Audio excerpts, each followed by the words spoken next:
নম্বর set, 2 নম্বর set, 3 নম্বর set. ধরো তুমি প্রথম যে সেটটা রয়েছে সেই সেট থেকে তুমি যদি 3টে সাবজেক্ট বাছতে চাও, 3টে সেটের মধ্যে থেকে যে কোনো একটা থেকে তোমাকে কিন্তু সেটা বেছে নিতে হবে। আর্টসের সাবজেক্ট, তাহলে এর মধ্যে কি করে আসলো? একদম ইউনিক, যেটা কিন্তু এইবারে প্রথম আমাদের সিলেবাসে দেওয়া হয়েছে, তোমাদের ক্লাস 11-এর সিলেবাসে। সেটা তোমাদের কিন্তু কেরিয়ার অপশান কিন্তু বিশাল বড় হতে পারে। এই যে ভোকেশনাল কোর্স, এই ভোকেশনাল কোর্স কিন্তু আগে তোমাদেরকে বাইরে থেকে শিখতে হতো, কিন্তু সেটা একটা প্রথম অ্যাডভান্টেজ হলো। সেটা কি? দেখো, তোমরা যারা এবারে ক্লাস 11-এ উঠছো, তোমাদের জন্য একটা বড় আপডেট রয়েছে। সেই আপডেটটা কি? আপডেটটা হচ্ছে যে পর্ষদ কিন্তু তোমাদের যে সেমিস্টার ওয়াইজ যে সিস্টেমটা এসেছে, সেই সিস্টেমের কিন্তু পুরোপুরি সিলেবাস প্রকাশ করে দিয়েছে। এবং সেই সিলেবাস প্রকাশ করার ওখানে পর্ষদ থেকে 3টে সেট দেওয়া হয়েছে। একটা হচ্ছে সেট 1, সেট 2 এবং হচ্ছে সেট 3।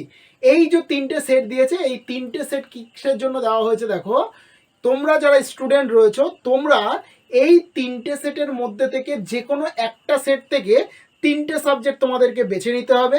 আর যেটা তোমরা 4th সাবজেক্ট নিতে চাও, সেই সাবজেক্টটাকে যে কোনো একটা সেট থেকে তুমি বেছে নিতে পারবে। আবার রিপিট করি, ভালো করে বোঝো।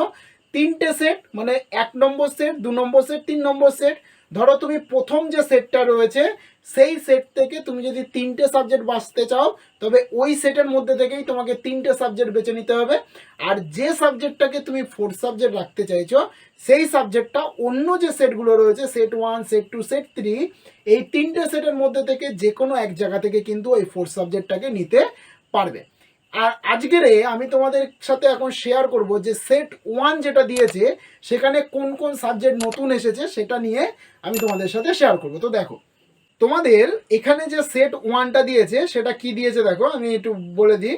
বলেছে student have to select 3 compulsory elective subject and 1 optional elective subject from any one of the following sets of the subject. মানে নিচে যে সাবজেক্টের সেটগুলো দেওয়া হয়েছে, সেট 1, সেট 2, সেট 3, সেই সেটের মধ্যে থেকে যে কোনো সেট থেকে তোমাকে 3টি ইলেকটিভ সাবজেক্ট বেছে নিতে হবে এবং একটা অপশনাল সাবজেক্ট, মানে যেটা তুমি 4th সাবজেক্ট রাখতে চাও, সেটাকেও কিন্তু তোমাকে ওই 3টে সেটের মধ্যে থেকে যে কোনো একটা থেকে তোমাকে কিন্তু সেটা বেছে নিতে হবে।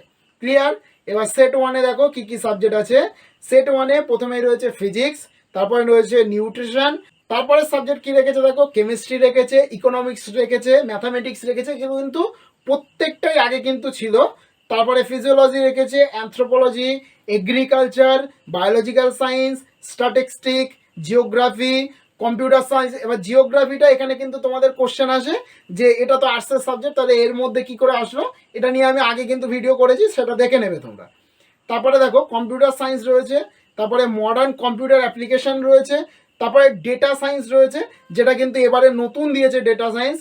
তারপরে আরেকটা যেটা নতুন দিয়েছে একদম ইউনিক, যেটা কিন্তু এইবারে প্রথম আমাদের সিলেবাসে দেওয়া হয়েছে, তোমাদের ক্লাস 11-এর সিলেবাসে, সেটা হচ্ছে আর্টিফিশিয়াল ইন্টেলিজেন্স। যেটা নিয়ে কিন্তু আমি তোমাদেরকে আগে অনেক ভিডিওতে বলেছি যে তোমাদের কিন্তু কেরিয়ার অপশান কিন্তু বিশাল বড় হতে পারে। এই আর্টিফিশিয়াল ইন্টেলিজেন্স কিন্তু তোমরা প্রত্যেকেই জানো এখন নতুন এটা শুরু হয়েছে আমাদের দেশে এবং প্রচুর পরিমাণে ডেভেলপ করছে। তো এই আর্টিফিশিয়াল ইন্টেলিজেন্স কিন্তু তোমাদের সিলেবাসে এবারে কিন্তু পড়ানো হবে। এটা কিন্তু সেট 1 আমি তোমাদেরকে বলছি।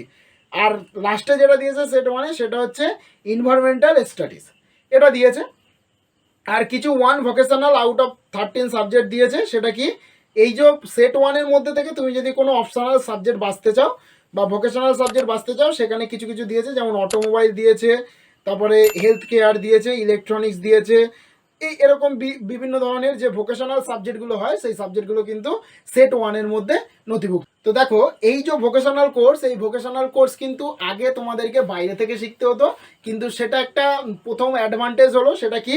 সেটা হচ্ছে তোমাদের সিলেবাসে কিন্তু এবারে ভোকেশনাল কোর্স পড়ানো হবে। এটা কিন্তু খুব একটা বড় কথা। যেমন অনেক রকম ভোকেশনাল কোর্স রয়েছে, ট্যুরিজম রয়েছে, বিউটি অ্যান্ড ওয়েলনেস রয়েছে, এগ্রিকালচারাল রয়েছে, হেলথ কেয়ারের উপরে রয়েছে, তারপরে সিকিউরিটির উপরে রয়েছে, এরকম, তারপরে অটোমোবাইল রয়েছে, এরকম প্রচুর মানে অনেকগুলো কোর্স দিয়েছে এখানে ভোকেশনাল কোর্স। এগুলো তোমরা প্রত্যেকটাই যে কোনো একটা নিতে পারো। তো তোমরা যখন স্কুলে, যে স্কুলে ভর্তি হবে, সেই স্কুলে যখন ফর্ম ফিল আপ করবে, তো সেখানে দেখে নেবে ফর্ম ফিল আপের করার সময় যে তারা কোন কোন সাবজেক্ট তাদের স্কুলে পড়ানো হয়, সেটা কিন্তু দেখে নিয়ে তোমরা কিন্তু ফর্ম ফিল আপটা করবে। তো দেখো তোমাদের যে ভোকেশনাল কোর্সগুলো এসেছে, আমি অবশ্যই তোমাদেরকে বলবো তোমরা কিন্তু এই ভোকেশনাল কোর্সগুলো নেওয়ার চেষ্টা করবে। কারণ কি, ভোকেশনাল কোর্সগুলো নিয়ে কি হবে, তোমাদের কিন্তু একটা ভালো কেরিয়ারের দিকে তোমরা এগিয়ে যাবে। ভোকেশনাল কোর্স কি হয়, তোমাদের এই যে পড়াশোনার পাশাপাশি একটা কিন্তু আলাদা একটা সাইড হয়ে গেল যে ভোকেশনাল কোর্স নিয়ে যদি তুমি এগো, ঠিক আছে। আর আরও একটা বড় যে আপডেটটা এবারে পর্ষদ দিয়েছে সেটা হচ্ছে যে সিলেবাসের ওখানেই দেওয়া রয়েছে যে কোন টপিকটা কত সময় ধরে পড়ানো হবে, সেটা কিন্তু পুরোপুরি পর্ষদ কিন্তু বলে দিয়েছে। সেটা নিয়ে আমি যদি তোমাদেরকে বলি, তাহলে যেমন আমি এখানে ফিজিক্সের একটা নিয়েছি, ফিজিক্সের যে সিলেবাসটা দিয়েছে সেখানে লেখা রয়েছে ক্লাস 11 এবং 12 সেমিস্টার দেওয়া রয়েছে। ক্লাস 11-এ দুটো সেমিস্টার, আগেই বলেছি, ফার্স্ট সেমিস্টার এবং সেকেন্ড সেমিস্টার।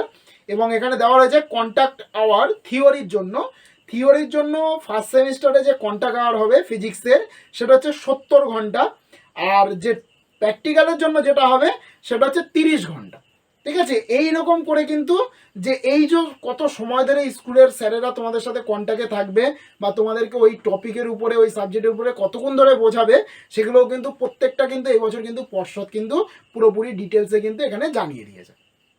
আশা করি আমি যতগুলো পয়েন্ট তোমাদেরকে বললাম প্রত্যেকটা জিনিস তোমরা পয়েন্ট টু পয়েন্ট বুঝতে পেরেছো। যদি কোনো রকম ডাউট থেকে থাকে তাহলে অবশ্যই সেটা আমাদের সাথে কমেন্টে শেয়ার করো। আমি অবশ্যই চেষ্টা করব তোমাদের সেই সমস্যাটাকে সমাধান করার। আর যদি ভিডিওটি ভালো লেগে থাকে তাহলে অবশ্যই তোমার বন্ধুদের সাথে শেয়ার করো, যাতে এই ছোট ছোট পয়েন্টগুলো যাতে তোমাদের বন্ধুরাও ভালো করে ক্লিয়ার হয়ে যায়। তার জন্য কিন্তু অবশ্যই বন্ধুদের সাথে আবার বলবো বেশি বেশি করে শেয়ার করতে। আর তোমাদের কিন্তু এখনো অনেক কিছু জানার বাকি রয়েছে, সেগুলো কি, তোমাদের যে ডিটেলস সিলেবাস রয়েছে সেই সিলেবাস নিয়ে আমি পুরো পুঙ্খানুপুঙ্খভাবে তোমাদের সাথে আলোচনা করব। পুরো ডিটেলসে আমি তোমাদেরকে বলবো যে সিলেবাসের কোন জায়গা থেকে কিভাবে করা হয়েছে, কি পরিবর্তন হয়েছে, আগের সিলেবাসের সঙ্গে এবছরের সিলেবাসের কি পরিবর্তন, পুরো ডিটেলসে কিন্তু আমি তোমাদের সঙ্গে আলোচনা করব। তা পুরো সেই ডিটেলসে সেগুলোকে জানার জন্য আমাদের চ্যানেলটিকে অবশ্যই সাবস্ক্রাইব করে রাখো এবং পাশের বেল আইকনটিকে প্রেস করে রাখো, যাতে আমাদের ভিডিওর নোটিফিকেশান সবার আগে তোমার কাছে পৌঁছে যায়। তো চলো, দেখা হচ্ছে আবার পরের ক্লাসে।